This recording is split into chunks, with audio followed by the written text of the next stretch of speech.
is Chelsea and I'm 49 years old. I started doing drugs at an early age. So over the years I ended up getting on probation. And I met her, but I ended up here because of bad choices. Bad choices. And like you say, you have to think about what do you say and what are you going to do next in every situation. But I'm older now. I'm older now.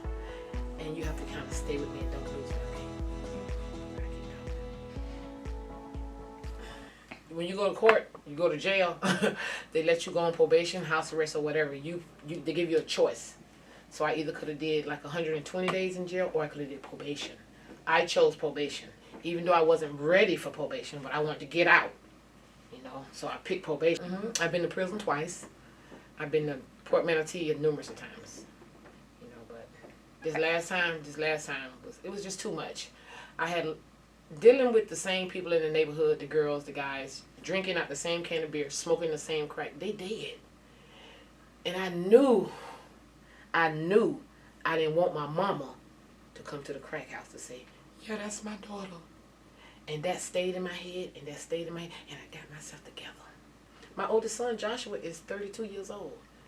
32 years old. He was with me when I was smoking crack. I used to take him with me. I said, stay right here. I'm going to run across the street. And he would stay right there, and I would go across the street and get dope. Yeah. But the main thing of what it really is, because we have to get to the initial point of why everything happened. I was molested as a child. I had a good upbringing. I had a mom and dad. I had grandparents. I had Christmas. I had Easter. I had everything. But about maybe, I'll say 5 to 8 years old, that's when it started. So you have to deal with all that. 12, 17, 19. I started smoking cigarettes at 16, 18. Started doing marijuana early. I started doing powder. But it didn't get me high. It didn't get me high. I wanted to get high because I wanted to block out everything. You know, mama, I have my mama. I have my mom. I can't go to her. You know, and she take me serious because the way I'm talking now, she think I'm talking crazy. So she didn't know how to say, Chelsea, everything's going to be okay, because she didn't get that. So I had to suffer. I had to go through all of that to finally get where I'm at. And it's a beautiful thing. It's a beautiful thing. When you go to these AA programs and they tell you to change people, places, and things, they mean that. They mean that. The first one is admitting. Admitting that you have a problem. Next is change people, places, and things. No matter how much I love to see those girls and stuff, I would take clothes over there, but I would end up in the backyard smoking crack. All because I took shoes over there. You know, they ain't finna stop doing what they doing. They finna do their thing. They don't care because I'm sitting there. I'm in their territory. See? I didn't see that. Why would they do that in front of me? I went to their place. They didn't disrespect me. And then I got it. I said, I got to stop going over there. And I stopped. And then I started feeling good about myself because I was always called ugly, black, and skinny. Really, by my family members. Yep. I was always called ugly, black, and skinny. And I was like this big. My mama kept these long ribbons in my hand. I had this much hair. But I was cute, but I didn't see it. When I started coming up here, and what percentage are you at? I started seeing what she saw, and I felt good about myself. When I put my clothes and stuff on, I see what the people saw. She the first person in the Manatee County Department Correction. I don't care. Anything got to do with the law. She the first person that I have ever trusted. And it took a lot for me to trust her. She's part of the Department of Corrections. She's a police officer. To me, she's a police officer.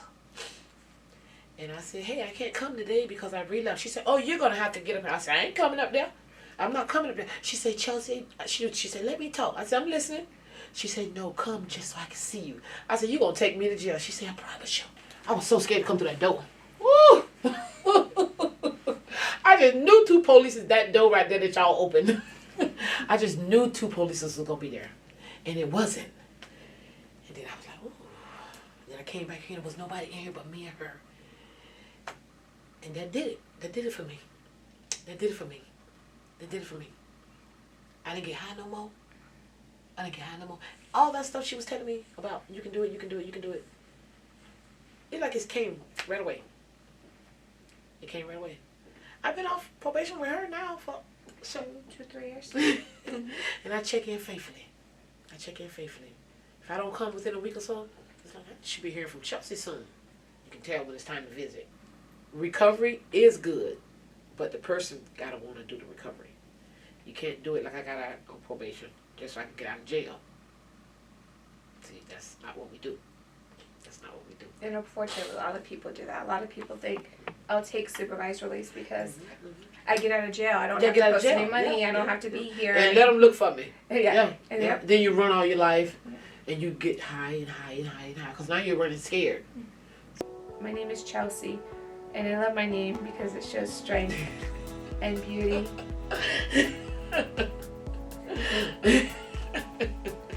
I'm 49 years old, and I'm a recovering addict.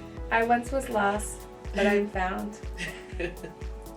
I refuse to let the devil steal my joy. After all I've been through, God tells me He's not through with me yet. My past is my past. It doesn't define me. Amen. It strengthens me. I have an amazing life. I'm happily married. I have 3 children, all young men. The issues I have with my mother, I gave to the Lord. My secret is prayer, reading my Bible and writing. I love writing. It brings peace and it gives me time to think about my life.